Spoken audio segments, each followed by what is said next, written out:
Hello friends, good morning, सुप्रभात सभी को। देखिए, मैं 4 प्रश्नावली कंप्लीट करा चुका था। आपने कमेंट के अंदर से 2 क्वेश्चन में प्रॉब्लम बताई है, एग्जांपल नंबर 20 और क्वेश्चन नंबर 7। तो 4 प्रश्नावली के अंदर यदि एग्जांपल 20 और क्वेश्चन नंबर 7 के अलावा आपकी और भी कोई प्रॉब्लम है तो आप आज की वीडियो में इसको कमेंट में लिखेंगे। क्लियर है? तो मैं आपको एग्जांपल नंबर 20 और क्वेश्चन नंबर 7 4.2 का क्वेश्चन नंबर 7 करा रहा हूं। क्लियर है? तो एग्जांपल नंबर 20 देखिए। एग्जांपल नंबर 20 इसमें आपको दिया हुआ है b प्लस c का whole square, b plus c का whole square a square b square c square c plus a का whole square c square b square a plus b का होल स्क्वायर। ये बराबर प्रूव करना है 2abc into a plus b plus c के whole cube. देखिए, मैं आपको पहले ही बता चुका हूं, जब आपको दो पक्ष प्रूव करने हैं तो आप सबसे पहले दोनों पक्षों को देखेंगे और आप एलएचएस को इस प्रकार से सॉल्व करेंगे कि उसमें आरएचएस के पद आपको मिलने लग जाए। क्लियर है? तो देखिए, आपको इधर दिया हुआ है एलएचएस के अंदर b प्लस c का होल स्क्वायर, ये आपको a स्क्वायर है, ये भी आपको a स्क्वायर है। तो आप देखिए, आपको चाहिए a plus b plus c। तो आप देखिए, जब मैं इसमें से इसको सबट्रैक्ट करूंगा, जब मैं आपको c1 में से c2 को घटाऊंगा या फिर c1 में से c3 को घटाऊंगा तो आपको मिलेगा b प्लस c का whole square minus a square, और उसको आप लिख सकते हो b plus c plus a into b plus c minus a, अर्थात a square minus b square का फॉर्मूला लगा सकते हैं। तो आप सबसे पहले क्या करेंगे, आप c1 को चेंज करेंगे c1 माइनस c3 से, और c2 को आप चेंज करेंगे c2 माइनस c3 से। इससे आपको क्या फायदा मिलेगा? पहली बात तो देखिए, b स्क्वायर से b स्क्वायर 0 बन जाएगा, और जब b प्लस c के होल स्क्वायर में से आप a स्क्वायर घटाएंगे और a square minus b square वाला फॉर्मूला लगाएंगे, तब आपको a plus b plus c मिल सकता है। इसलिए आप c1 को चेंज करेंगे c1 माइनस c3 से, और c2 को चेंज करेंगे c2 माइनस c3 से। क्लियर है? करिए। सबसे पहले आप एलएचएस के अंदर क्या कर रहे हो, c1 को चेंज कर रहे हो c1 माइनस c3 से, तथा c2 को चेंज कर रहे हो c2 माइनस c3 से। तो ये हो जाएगा आपका b प्लस c का whole square minus a square, b plus c का whole square minus a square, b square से b स्क्वायर कैंसिल हो जाएगा 0। ये हो जाएगा आपका c square minus a plus b का होल स्क्वायर। तो आपने c1 चेंज किया है c1 माइनस c3 से, आपको ये पहले स्तंभ में से तीसरा स्तंभ घटाना था। अब देखिए, आप c2 को चेंज कर रहे हैं c2 माइनस c3 से, तो देखिए a स्क्वायर से स्क्वायर कैंसिल हो जाएगा, तो क्या मिलेगा 0। ये हो जाएगा आपका c प्लस a का whole square minus b square, और ये हो जाएगा आपका c square minus a plus b का होल स्क्वायर। ये आपका a square b square a plus b का होल स्क्वायर। क्लियर है? आप देखिए, इसको सॉल्व करिए। इसमें आप x square minus y square वाला फॉर्मूला लगाइए, तो आपको मिलेगा, एक बार इसको ऐड करेंगे, एक बार इसको घटाएंगे, तो ये हो जाएगा b plus c minus a into b plus c minus a। एक बार इसको घटाएंगे और एक बार जोड़ेंगे। क्लियर है? इसी प्रकार से ये 0 है, इसमें लगाइए, तो ये हो जाएगा c minus a minus b into c plus a plus b।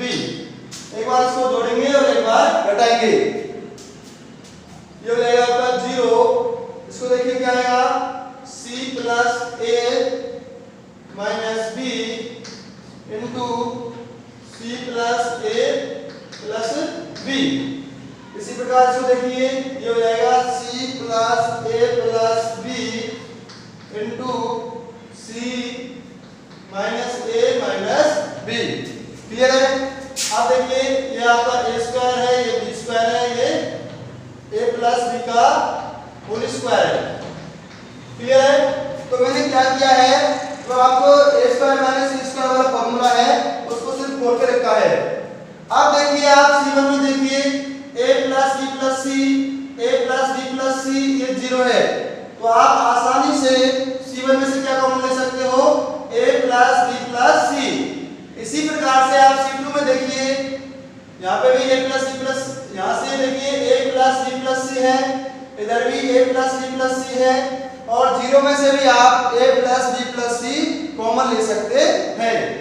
तो आप C1 में से भी a plus b plus c common ले रहे हो और C2 में से भी a plus b plus c common ले रहे हो, तो इसका हो जाएगा, तो ये होगा a plus b plus c का होल स्क्वायर। तो ये आपको मिलेगा b plus c minus a 0 c minus a minus b, ये आपका हो जाएगा 0, ये आपको मिलेगा c plus a minus b और ये हो जाएगा c minus a minus b। आपने क्या किया है, C1 में से और C2 में से दोनों में से क्या कॉमन लिया है, a plus b plus c, तो ये क्या हो जाएगा, स्क्वायर हो जाएगा। C3 पर से कैसे रखिए, a square b square a plus b का होल स्क्वायर। क्लियर है? अब देखो आप जब इसमें से a प्लस b के होल स्क्वायर में से a स्क्वायर b स्क्वायर हटाएंगे तब आपको 2ab की टर्म मिल सकती है। तो देखिए कम से कम स्क्वायर वाले आप जब इसमें से दोनों को ऐड करके घटाएंगे तो ये a स्क्वायर b स्क्वायर है वो कैंसिल हो जाएगा। इसलिए आप R3 को चेंज करेंगे, R3 minus R2 minus R1। आप क्या करेंगे, R3 में से R2 माइनस R1 करेंगे, क्योंकि यहाँ पर आपको मिलेगा a square plus b square plus 2ab। जब आप इसमें से इसको घटाएंगे तो a स्क्वायर से a स्क्वायर कैंसिल हो जाएगा और b स्क्वायर से b स्क्वायर कैंसिल हो जाएगा। इसलिए आप R3 को चेंज करेंगे, R3 minus R2 minus R1, तो ये आपको मिलेगा a plus b plus c का होल स्क्वायर। आपने R1 और R2 में कोई चेंज नहीं किया है, तो सबसे पहले आप R1 और R2 को ऐसे कैसे रखो, तो ये आपका b plus c minus a 0 a square 0 c plus a minus b और ये आपका b स्क्वायर। अब आप क्या कर रहे हो, R3 को चेंज कर रहे हो R3 minus R2 minus R1 से। तो आपको देखिए इसमें से घटाना है, तो ये प्लस के सी ये भी प्लस के सी कट जाएगा, प्लस माइनस ये माइनस के माइनस माइनस प्लस ये भी कट जाएगा। जब आप इसमें से इसको घटाएंगे तो आपको मिलेगा माइनस के 2b, क्या मिलेगा, माइनस के 2b। जब आप इसमें से इसको हटाएंगे आपको करना है R3 में से इन दोनों को जोड़ के ये घटाना है, तो आप क्या करेंगे, c minus a minus b में से जब आप c plus a minus b घटाएंगे तो c से c कैंसिल हो जाएगा, माइनस b से माइनस b कैंसिल हो जाएगा, तो ये आपको मिलेगा माइनस के 2a। और ये आपका a प्लस b के होल स्क्वायर में से स्क्वायर प्लस स्क्वायर घटाएंगे तो ये हो जाएगा 2ab। क्लियर है? अब देखिए यहाँ पर माइनस 2b है, यहाँ माइनस 2a है, यहाँ पर 2ab है। यदि आप इसमें आप a का भाग दीजिए तो क्या मिलेगा बताइए, 2b, और माइनस 2b में ऐड करेंगे तो ये क्या हो जाएगा, 0। इसी प्रकार से जब आप इसमें b का भाग देंगे तो क्या मिलेगा, 2a, और जब 2a को माइनस 2a में जोड़ेंगे तो भी क्या हो जाएगा, 0। तो आप आसानी से इस अवयव को और इस अवयव को 0 बना सकते हो। कैसे? जब आप C1 को चेंज करेंगे C1 प्लस C3 बटे a, इससे क्या फायदा मिलेगा, जब आप C3 में a का भाग देंगे तो क्या हो जाएगा, 2b, और 2b को जब आप माइनस 2b में ऐड करेंगे तो यह अवयव क्या बन जाएगा, जाएगा 0। इसलिए C1 को चेंज करेंगे C1 प्लस C3 बटे A से तथा C2 को आप चेंज करेंगे बताइए C2 प्लस C3 बटे B से। जब आप इसमें B का भाग देंगे तो क्या हो जाएगा 2A, ये प्लस के 2A है और ये माइनस के 2 है तो ये भी 0 बन जाएगा। तो दोबारा से देखिए, सबसे पहले आपको LHS और RHS दोनों को देखना है और आपको संक्रिया इस प्रकार से लगानी है, या तो 0 बन जाए या फिर उसमें से कुछ कॉमन आ जाए। तो देखिए, जब आप b प्लस सी के होल स्क्वायर में से a स्क्वायर घटाते हो तो क्या होगा, b plus C plus a और b plus C minus a वाला फॉर्मूला लग जाएगा। क्लियर है? तब आप जब c1 को c1 माइनस c3 से चेंज करेंगे तो आप देख रहे हो आपका जो c1 है उसमें से आप a plus b plus c common ले सकते हो, और जब आप c2 को c2 माइनस c3 से चेंज करेंगे तब भी आप a plus b plus c common ले सकते हैं। और यही आपको RHS में दिया हुआ है a plus b plus c।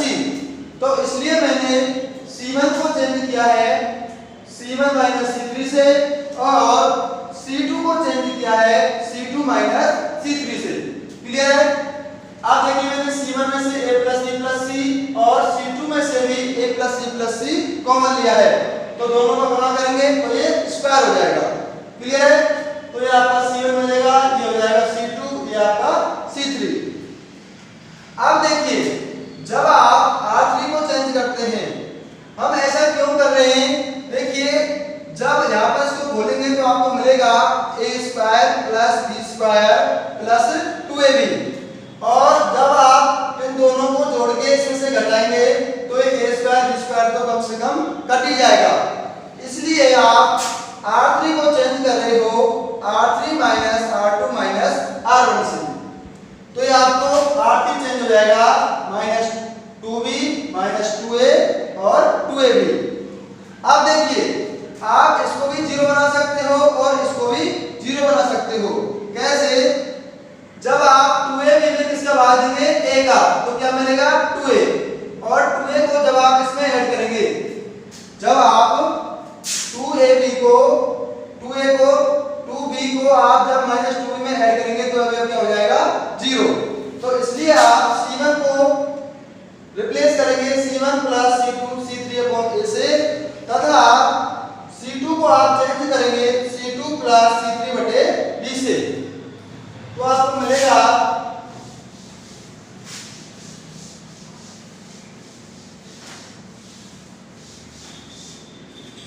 आपको C1 चेंज करना है C1 प्लस C3 बटे a से। तो देखिए, ये हो जाएगा आपका a plus b plus c का होल स्क्वायर। आप सबसे पहले C3 में a का भाग दीजिए, तो a स्क्वायर में a का भाग देंगे तो a, और जब आप इसमें ऐड करेंगे तो माइनस a से a कट जाएगा, तो ये आपको मिलेगा b प्लस c। उसके बाद आपको 0 में ऐड करना है b स्क्वायर बटे a, तो ये हो जाएगा आपका b स्क्वायर बटे a। जब आप इसमें a का भाग देंगे तो आपको 2b मिलेगा, और ये माइनस की 2b है तो प्लस की 2b माइनस की 2b क्या हो जाएगा 0। इसी प्रकार आपको C2 चेंज करना था C2 प्लस C3 बटे b से, तो करिए, आपको क्या करना है 0 प्लस C2 क्या है 0 प्लस a स्क्वायर बटे b, तो ये हो जाएगा a स्क्वायर बटे b। इसमें b का भाग दीजिए तो ये हो जाएगा b स्क्वायर में b का भाग देंगे तो b, ये प्लस के भी आएगा, और जब दोनों को ऐड करेंगे तो प्लस के भी माइनस के भी कट जाएगा, तो ये आपको मिलेगा c प्लस a। ये आपको 2a मिलेगा b का भाग देंगे तो, और जब 2a में माइनस 2a जोड़ेंगे तो ये क्या हो जाएगा 0। आपने C3 में कोई चेंज नहीं किया है, इसलिए C3 को ऐसे कैसे रखेंगे, तो ये हो जाएगा a square b square 2ab। अब देखिए, आसानी से आप R3 के अनुसार इस सारणी का मान निकाल सकते हैं, क्योंकि इसके अंदर कितने जीरो हैं? 2। हम आपको पता ही है जिस पंक्ति में या जिस स्तंभ में ज्यादा से ज्यादा जीरो होते हैं हम उसी स्तंभ या उसी पंक्ति के अनुसार सारणी का मान निकालते हैं। तो ये आपका हो जाएगा a प्लस बी प्लस सी का होल स्क्वायर। देखिए 0 इंटू इसका सेकंडल क्या हो जाएगा? 0 प्लस 0 इंटू इसका सेकंडल 0 प्लस 2ab इंटू इसका ऑप्शन बताइए क्या होगा? आपको ये स्तंभ हटाना है और ये पंक्ति, तो आपको मिलेगा b plus C a square बटे b स्क्वायर बटे a और c प्लस a। क्लियर है? इसको सॉल्व करो क्या है? देखिए a plus b plus c का होल स्क्वायर, तो ये आपका हो जाएगा 0 प्लस 0 0, तो ये हो जाएगा 2ab into b plus c का गुणा करेंगे बताइए किससे? b प्लस c का गुणा करना c प्लस a से, तो आपको मिलेगा b का गुणा c से करिए पहले bc plus ab plus c square plus ac, फिर आपको गुणा करना है माइनस b स्क्वायर a का गुणा करना है a स्क्वायर b से, तो ये हो जाएगा ab। अब ये प्लस के ab हैं और ये माइनस के ab हैं, तो ये आपस में कट जाएगा, तो ये हो जाएगा a plus b plus c का होल स्क्वायर 2ab, तो ये आपको मिलेगा c square plus bc plus ac। देखिए c स्क्वायर bc ac क्या कॉमन ले सकते हो? c, तो आपको 2abc बाहर निकाल सकते हो, ये हो जाएगा आपका a plus b plus c का whole square into c common लीजिए क्या मिलेगा? c plus b plus a plus b plus c, तो ये क्या हो जाएगा? q, और यही आपको प्रूव करना था। तो आप क्या करेंगे यहां से आगे c1 को चेंज करेंगे c1 plus c3 upon a से, तथा c2 को चेंज करेंगे आप c2 plus c3 upon b से। क्लियर है?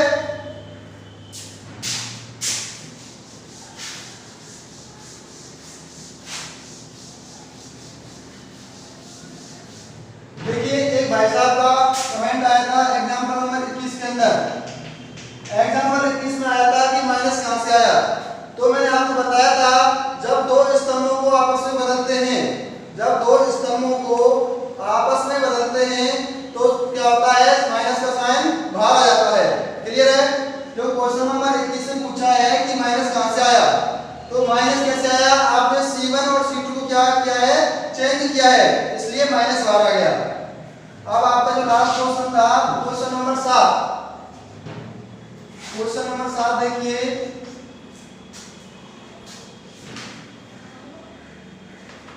क्वेश्चन नंबर 7 है आपका x minus 2 x minus 4 x minus 8 2x minus 3 2x minus 9 2x minus 27, ये आपका 3x minus 4 3x minus 16 3x minus 64, ये बराबर है 0 के। ये कराया निम्न समीकरण को हल करो। मैं आपको पहले ही बता चुका हूं जब क्वेश्चन के अंदर आपको ये आ जाए कि समीकरण को हल करो, तो इसका मतलब है आपको उस समीकरण से अज्ञात राशि का मान निकालना है। तो यहाँ पर x आपकी अज्ञात राशि है, तो आपको x का मान निकालना है। क्लियर है? अब देखो यहाँ पे x है, यहाँ भी x है, यहाँ भी x है, इधर 2x है, इधर 2x है, इधर 2x है, इधर 3x है, यहाँ पर भी 3x है, यहाँ पर भी 3x है। जब आप इस सारणी को डायरेक्ट सॉल्व करेंगे तो ये समीकरण किसमें बनेगी? x में। किसमें बनेगी? x में। तो हम जहां से जितने x कम कर पाएंगे उतनी ही जो आपकी कैलकुलेशन है वो आसान बन जाएगी। अब देखिए आप चाहे r1 में से r2 हटाओ, चाहे r1 में से r3 को हटाओ, यहाँ पे भी x है, यहाँ पे भी x है, तो x कैंसिल हो जाएगा, होगा कि नहीं होगा? तो देखिए, तो इसलिए आप r1 को चेंज करना r1 minus R2 minus R3 से x में से x हटाएंगे तब भी 0 आएगा और यहाँ इसलिए हटाएंगे तब भी x कैंसिल हो जाएगा। क्लियर है? तो इसलिए सबसे पहले आप R1 को चेंज करेंगे R1 माइनस R2 से और R2 को चेंज करेंगे आप R2 माइनस R3 से। क्लियर है? आगे देखो तो आपका ये हो जाएगा R1 चेंज करना है R1 माइनस R2 से, तो x माइनस 2 में से घटाना है आपको x माइनस 4, तो x से x कैंसिल हो जाएगा, क्या मिलेगा 2। 2x माइनस 3 में से आपको घटाना पड़ेगा 2x माइनस 9, तो ये हो जाएगा आपका 6। 2x से 2x कैंसिल हो जाएगा और माइनस 3 प्लस 9, 3x से 3 कैंसिल, तो ये हो जाएगा आपका 12। अब देखिए R2 चेंज करना है आपको R2 माइनस R3 से, तो देखिए आएगा आपको 4, ये हो जाएगा आपका 18 और ये हो जाएगा आपका 3x से 3x कैंसिल माइनस 16 प्लस 64, ये हो जाएगा आपका 48। आपने R3 में कोई चेंज नहीं किया है तो आप इसको ऐसे कैसे रखेंगे, x माइनस 8, 2x माइनस 27 और 3x माइनस 64, तो ये बराबर है 0 के। अब देखिए यहाँ पर x है, यहाँ 2x है, यहाँ क्या है 3x। तो सबसे पहले तो आप इधर देखिए, आपको R1 में से 2 कॉमन ले सकते हो और R2 में से भी आप 2 कॉमन ले सकते हो, तो बताइए क्या आएगा। 2 R1 में से कॉमन लिया है और 2 ही R2 में से कॉमन लिया है, तो ये हो जाएगा 1 3 6, ये हो जाएगा 2 9 24, ये आपका x माइनस 8, 2x माइनस 27 और ये हो जाएगा आपका 3x माइनस 64 बराबर 0। आप 4 को 0 भागेंगे तो क्या आएगा 0, तो आपको मिलेगा ये 1 3 6, 1 3 6, 2 9 24, 2 9 24, x माइनस 8, 2x माइनस 27 और 3x माइनस 64, और ये बराबर है 0 के। अब देखो, अब इस क्वेश्चन के अंदर आपको आप फार्मूले को डायरेक्टली सॉल्व कर सकते हो, और देखो और भी इसको आसान करना चाहते हैं तो आप देखिए यहाँ पर x है, यहाँ 2x है और यहाँ क्या है 3x। यदि आप इसमें 2 का गुणा करके इसमें से घटाते हैं तब भी x से x कैंसिल हो जाएगा, और जब आप इसमें 3 का गुणा करके इसी 3 से घटाते हैं तब ये भी x से कैंसिल हो जाएगा। तो आप क्या करेंगे बताइए, C2 को आप चेंज करेंगे C2 माइनस 2C1 से। इससे क्या फायदा होगा आपको, जब आप इसमें 2 का गुणा करेंगे तो ये 2x हो जाएगा और 2x में से 2x को हटाएंगे तो ये कैंसिल हो जाएगा। इसी प्रकार से आप C3 को चेंज करेंगे C3 minus 2C1 sorry 3C1। जब आप C1 में x का गुणा करेंगे तो 3x हो जाएगा और 3x से 3x कैंसिल हो जाएगा, तो आप C2 को चेंज करेंगे C2 माइनस 2C1 से और C3 को आप चेंज करेंगे C3 माइनस 3C1 से। तो करिए, आपने C1 में कोई चेंज नहीं किया है तो पहले तो इसको ऐसे कैसे रखो 1 2x माइनस 8, तो आपको घटाना है C2 में से 2C1, पहले 2 को गुणा करो उसमें तो ये 2 हो जाएगा, 3 माइनस 2 1, 9 माइनस 4 कितना आएगा 5। अब आपको 2 को गुणा करना है तो ये हो जाएगा 2x माइनस 16, और जब 2x माइनस 27 में से 2x माइनस 16 घटाएंगे तो 2x से 2x कैंसिल, तो ये हो जाएगा आपका माइनस के 11। इसी प्रकार 6 में से घटाना है आपको 3C1 यानी कि 6 माइनस 3, तो ये हो जाएगा 3, 24 माइनस 6 तो ये हो जाएगा आपका 18। इसमें आपको गुणा करना है 3 का तो 3x से 3x कैंसिल माइनस 64 प्लस के 16 माइनस के 64 प्लस के 24, तो ये हो जाएगा आपका माइनस के 40 बराबर 0। अब आप आसानी से इस सारणी को सॉल्व कर सकते हो, सिर्फ आपको यहाँ पर एक ही x है, यहाँ से आप आसानी से x का मान निकाल सकते हैं। क्लियर है?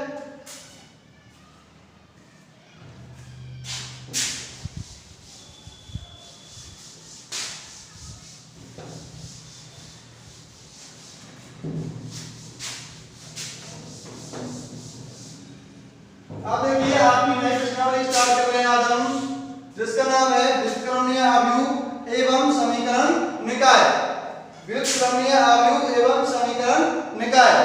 जैसा कि हम सबसे पहले पढ़ते हैं कि इस अध्याय के अंदर हमको कौन कौन सी बातों का अध्ययन करना है।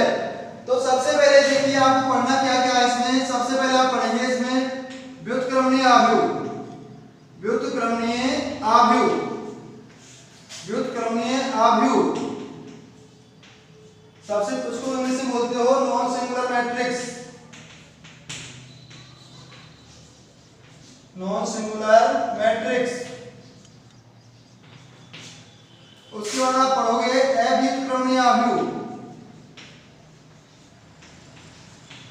अव्युत्क्रमणीय आव्यूह जिसको आप इंग्लिश में बोलते हो सिंगुलर आव्यूह, सिंगुलर मैट्रिक्स, सिंगुलर मैट्रिक्स। उसके बाद आपको पढ़ना है, देखिए सबसे पहले आप इसके अंदर कौन कौन सी बातों का अध्ययन करना है। सबसे पहले हम पढ़ेंगे कि व्युत्क्रमणीय आव्यूह क्या होती है। उसके बाद हम पढ़ेंगे अव्युत्क्रमणीय आव्यूह के बारे में। उसके बाद आपको पढ़ना है आपको किसी वर्ग आव्यूह की सेकेंडरी आव्यूह कैसे निकालते हैं। एडजेंट ऑफ ए स्क्वायर मैट्रिक्स, किसी आव्यूह का हम एडजेंट कैसे निकालते हैं। उसके बाद आपको पढ़ना होगा कोई आव्यूह यदि व्युत्क्रमणीय है तो उसका व्युत्क्रम कैसे ज्ञात करते हैं। फिर आपको उस पर व्युत्क्रमणीय आव्यूह पर कुछ थ्योरम पढ़नी है। आगे आपको सारणिकों का अनुप्रयोग कि हम सारणिक मैथ के अंदर क्यों पढ़ रहे हैं, इसका हमारा मैथ के अंदर क्या उपयोग है। तो इसमें आप इसके अनुप्रयोग में देखेंगे कि किसी त्रिभुज का क्षेत्रफल कैसे निकालते हैं। तीन बिंदुओं के समरेखीय होने की शर्त क्या है कि तीन बिंदु समरेखीय कब होंगे कब नहीं होंगे। तो आप सारणिकों की सहायता से तीन बिंदुओं को समरेख होने की शर्त का पता लगा सकते हैं। इसी प्रकार आप दो बिंदुओं से होकर जाने वाली रेखा का समीकरण कैसे निकालेंगे। तो आप सारणिकों के अनुप्रयोग में देखेंगे कि त्रिभुज का क्षेत्रफल क्या होता है, कैसे निकालते हैं, तीन बिंदु कब समरेख होंगे कब नहीं होंगे। इसके बाद इसके अनुप्रयोग में आप देखोगे कि दो बिंदुओं से होकर जाने वाली रेखा का समीकरण कैसे निकालते हैं। और आपका जो लास्ट टॉपिक है इसमें वो है समीकरण निकाय का हल। जब आपको दो या दो से अधिक समीकरण से ज्यादा दी हुई है, जब दो या दो से अधिक समीकरण एक साथ लिखी हुई है तो उसको क्या बोलते हो आप, समीकरण निकाय। समीकरण निकाय का मतलब है जब दो या दो से अधिक समीकरण एक साथ लिख दिए जाते हैं तो उसको क्या बोलते हैं, समीकरण निकाय। तो समीकरण निकाय को हम कैसे सॉल्व करेंगे, इसके लिए यहाँ पर दो नियम है। पहला है क्रैमर नियम और दूसरा है आव्यूह सिद्धांत से। तो आप क्रैमर नियम से भी समीकरण को सॉल्व कर सकते हो और आव्यूह सिद्धांत से भी आप समीकरण निकाय को सॉल्व कर सकते हो। तो सबसे पहले आपका हेडिंग होगा व्युत्क्रमणीय आव्यूह। व्युत्क्रमणीय आव्यूह जिसको इंग्लिश में बोलते हैं नॉन सिंगुलर मैट्रिक्स। तो सबसे पहले इसकी परिभाषा डालेंगे। टॉपिक होगा आपका व्युत्क्रमणीय आव्यूह, नॉन सिंगुलर मैट्रिक्स। एक वर्ग आव्यूह, एक वर्ग आव्यूह ए व्युत्क्रमणीय आव्यूह कहलाती है। एक वर्ग आव्यूह ए व्युत्क्रमणीय आव्यूह कहलाती है। एक वर्ग आव्यूह ए व्युत्क्रमणीय आव्यूह कहलाती है यदि इसकी जो सारणिक का मान है वो 0 के बराबर नहीं हो। यदि किसी वर्ग आव्यूह का जो सारणिक का मान है वो 0 नहीं हो तो हम एक को क्या कहेंगे, व्युत्क्रमणीय आव्यूह कहेंगे।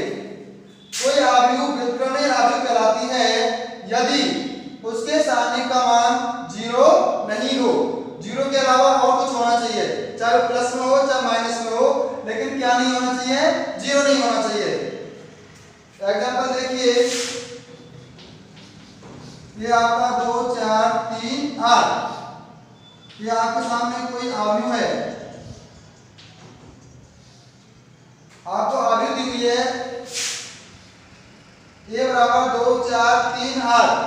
अब आपको ये चेक करना है कि भाई ये व्युत्क्रमणीय अवयव है या नहीं। तो सबसे पहले आप क्या निकालेंगे, सारणिक a। तो बताइए इस अवयव की सारणिक क्या हो जाएगी, सिर्फ आपका जो बड़ा कोष्ठक है वो 2 समांतर रेखा में बंद हो जाएगा, तो ये हो जाएगा 2 4 3 8। तो बताइए सारणिक किसके बराबर होगा, 2 को गुणा 8 से करेंगे 16 माइनस 12 और ये बराबर हो गया 4, इज नॉट इक्वल टू 0। अतः ये क्या है, व्युत्क्रमणीय अवयव। जब किसी अवयव को आपको ये चेक करना है कि ये व्युत्क्रमणीय है या नहीं, तो उसके लिए क्या करोगे आप, उसके सारणिक का मान निकालेंगे, और यदि वो 0 आ रहा है तो वो व्युत्क्रमणीय अवयव नहीं होगी। देखिए इसमें सारणिक a का मान है वो 0 नहीं है, तो आप a को क्या बोलेंगे, व्युत्क्रमणीय अवयव। अगला टॉपिक डालेंगे अव्युत्क्रमणीय अवयव। अव्युत्क्रमणीय अवयव, दूसरी परिभाषा लिखेंगे अव्युत्क्रमणीय अवयव। इसको इंग्लिश में बोलते हैं सिंगुलर मैट्रिक्स। अब देखिए जैसा ही आपको नाम से प्रतीत हो रहा है, ए माने नहीं, व्युत्क्रमणीय माने जिसके लिए सारणिक का मान 0, ऐसी अवयव जो व्युत्क्रमणीय नहीं है क्या कहलाती है, अव्युत्क्रमणीय। इसका मतलब क्या हुआ, व्युत्क्रमणीय कब होगी, जब सारणिक का मान 0 नहीं होगा। तो बताइए जब सारणिक का मान 0 नहीं है तब तो क्या है, वो व्युत्क्रमणीय। और जब एक वर्ग अवयव अव्युत्क्रमणीय अवयव कहलाती है, एक वर्ग अवयव अव्युत्क्रमणीय अवयव कहलाती है, एक वर्ग अवयव a, इसको नाम दीजिए a, एक वर्ग अवयव a अव्युत्क्रमणीय अवयव कहलाती है यदि सारणिक a बराबर 0। यदि a की जो सारणिक का मान है वो किसके बराबर हो, 0 के, तब आप a को क्या कहेंगे, अव्युत्क्रमणीय अवयव। जब 0 नहीं है सारणिक का मान तो व्युत्क्रमणीय अवयव, और जब सारणिक का मान क्या है, 0, तब आप स्क्वायर मैट्रिक्स को क्या कहेंगे, अव्युत्क्रमणीय अवयव। अब आप एक बात देखिए, जो मैट्रिक्स है व्युत्क्रमणीय के लिए भी और अव्युत्क्रमणीय के लिए भी क्या मान रहे हैं, हम वर्ग मैट्रिक्स मान रहे हैं। क्या मान रहे हैं, वर्ग हम मैट्रिक्स इसलिए मान रहे हैं क्योंकि हम उसका जो व्युत्क्रमणीय और अव्युत्क्रमणीय का पता लगाते हैं वो उसके सारणिक का मान निकाल के बताते हैं, और सारणिक का जो मान है उसके लिए आपको जरूरी है कि मैट्रिक्स कैसी हो, वर्ग मैट्रिक्स। जब तक ये वर्ग नहीं होगी तब तक हम सारणिक का मान निकाल नहीं सकते हैं, क्योंकि सारणिक के अंदर पंक्ति और स्तंभों की संख्या समान होनी चाहिए। क्लियर है, तो आपका हो गया व्युत्क्रमणीय अवयव। यदि सारणिक का मान 0 नहीं है तो उसको बोलोगे आप व्युत्क्रमणीय अवयव, और यदि सारणिक का मान क्या है, 0, तो आप उस वर्ग अवयव को बोल सकते हो अव्युत्क्रमणीय अवयव। एग्जांपल देखिए, आपको दिया है 1 2 2 4, आपको एक मैट्रिक्स दी हुई है A, एक मैट्रिक्स है A बराबर 1 2 2 4। तो आप यहां से सारणिक A का मान निकालेंगे, तो बराबर होगा 1 2 2 4 बराबर 4 माइनस 4 बराबर 0। तो सारणिक A बराबर क्या बताइए, 0 आता है। A एक क्या है बताइए,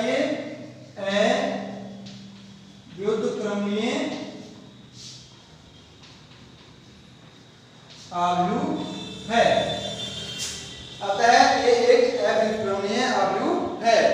यदि सारणिक का मान 0 नहीं है तो आप उसको बोलोगे व्युत्क्रमणीय अवयव, और यदि सारणिक का मान 0 है तो आप उसको बोलोगे अव्युत्क्रमणीय अवयव।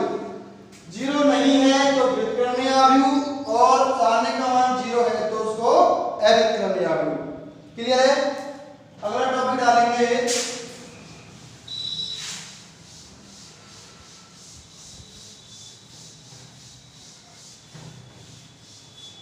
किसी वर्ग अवयव का सेकंड अवयव। किसी वर्ग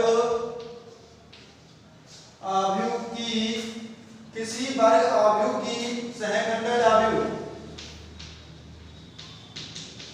सहखंडज अवयव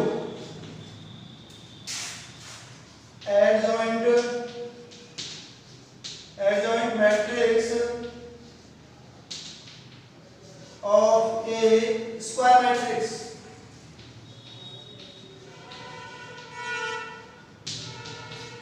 adjoint matrix of a square matrix। देखिए माना A बराबर aij, जिसका क्रम क्या है n/n। माना A एक वर्ग अवयव है।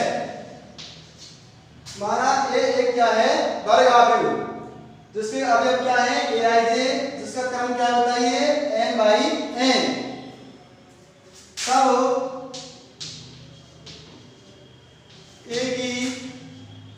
तब A की सहखंडज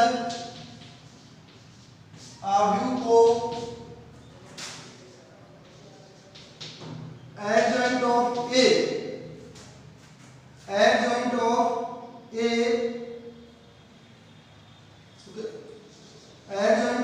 से व्यक्त करते हैं। यदि A आपकी कोई वर्ग अवयव है तब इसकी जो सेकंडज अवयव है उसको आप किससे व्यक्त करते हैं, एडजॉइंट ऑफ A से व्यक्त करते हैं, तथा एडजॉइंट ऑफ A बराबर होता है Fij के ट्रांसपोज के, जहां Fij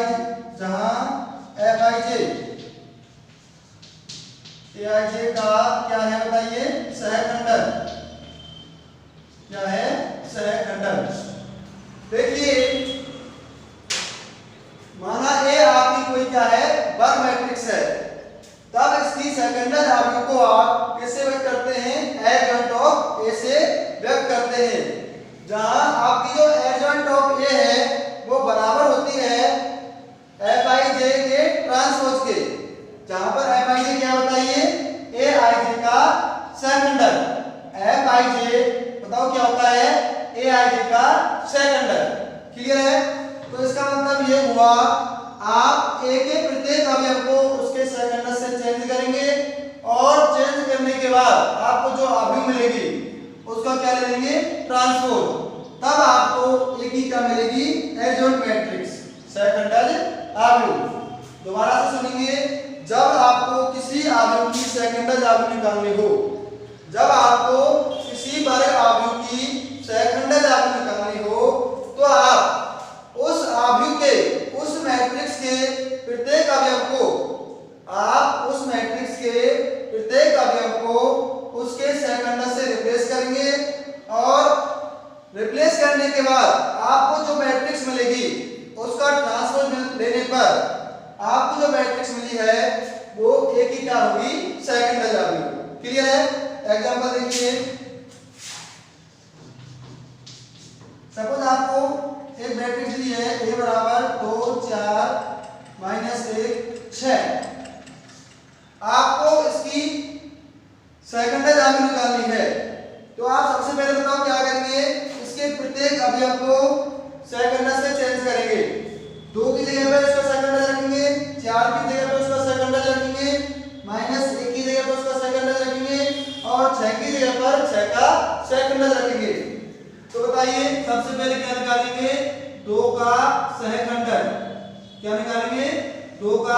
सहखंडन।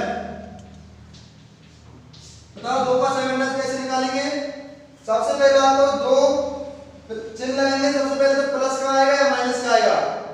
तो प्लस का कब आता है? इसके लिए प्लस आएगा, इसके लिए माइनस, इसके लिए प्लस, इसके लिए प्लस माइनस, इसके लिए बताओ क्या आएगा? माइनस, इसके लिए प्लस। जब i प्लस जे, जब i प्लस जे क्या हो? सम, इसका नाम क्या है? a11। अरे ये क्या बताइए? a11। a11 2 बराबर 2 का सेकंड क्या हो जाएगा? चिन्ह किसका आएगा?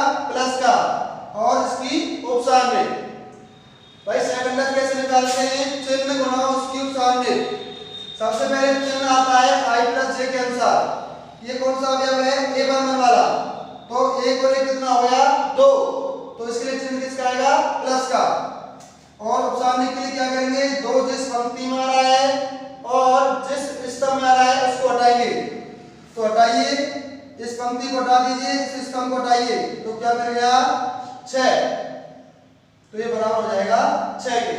क्लियर है? इसी प्रकार आपको a12 पहली पंक्ति दूसरा स्तंभ क्या है? 4 का सेकंड निकालना है।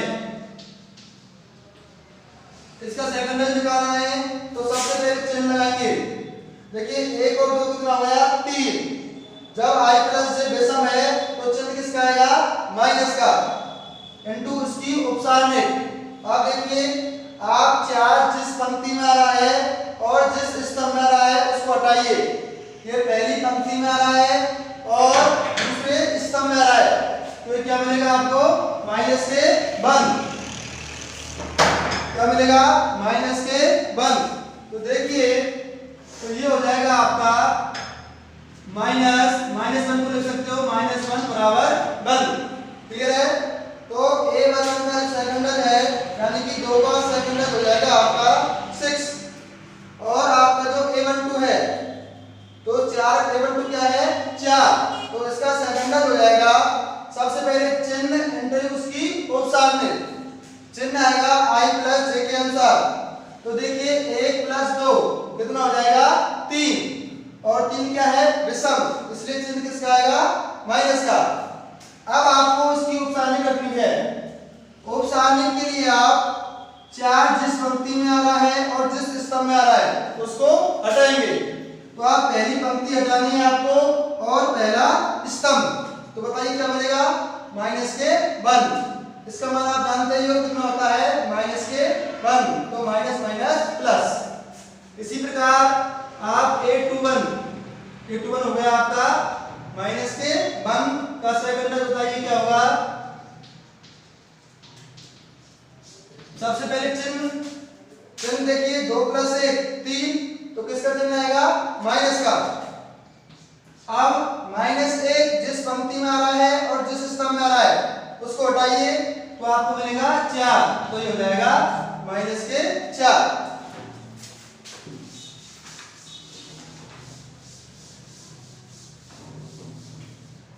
अब देखिए आपको निकालना है a22 का सहखंडन। a22 बराबर 6 का सहखंडन।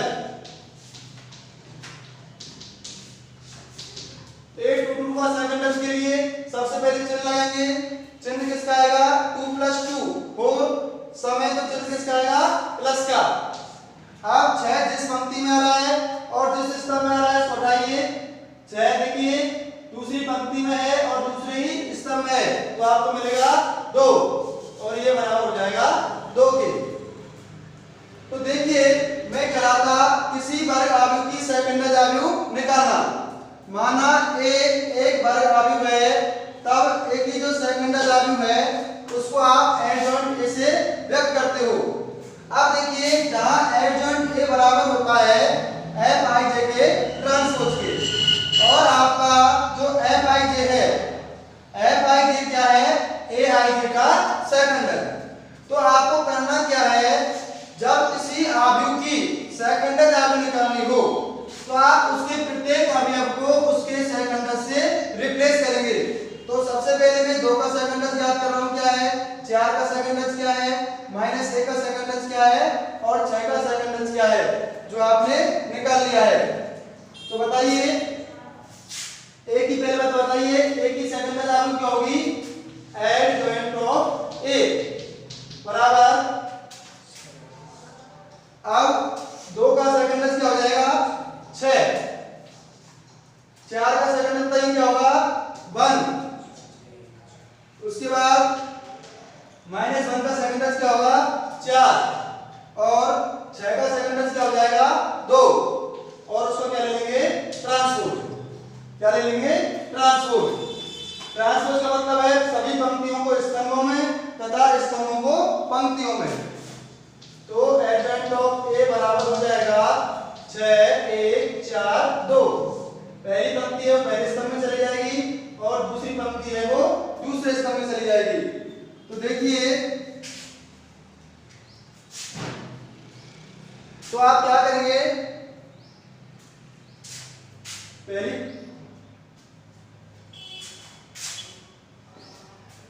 -4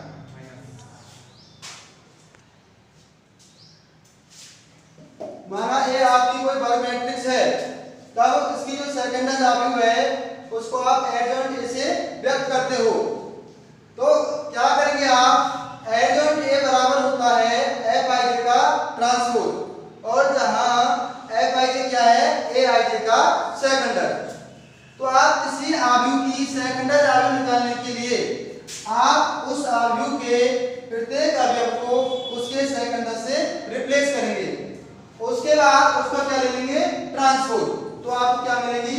उसकी सेकंड आव्यूह। आप देखिए, यदि आपको 2 क्रम की आव्यूह दे रखी है और उसको आपकी सेकंड आव्यूह निकालनी है, तो आप उसको डायरेक्ट भी निकाल सकते हो। यदि आपको 2 क्रम की आव्यूह दे रखी है और उसका आपको सेकंड आव्यूह निकालना है, तो क्या करेंगे आप? देखिए, आपको इस एग्जांपल में देखिए, आपको निकालना था 2 4 -1 और 6। यदि आपको इसकी सेकंड आव्यूह निकालनी है तो इसमें क्या करेंगे आप? पहले तो विकर्ण के अवयवों को आपस में चेंज कर देंगे।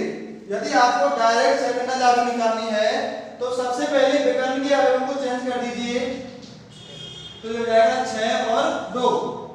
अब सिर्फ आपको जो प्लस का जो इसके अलावा अवयव हैं उनका चिन्ह परिवर्तित करना है।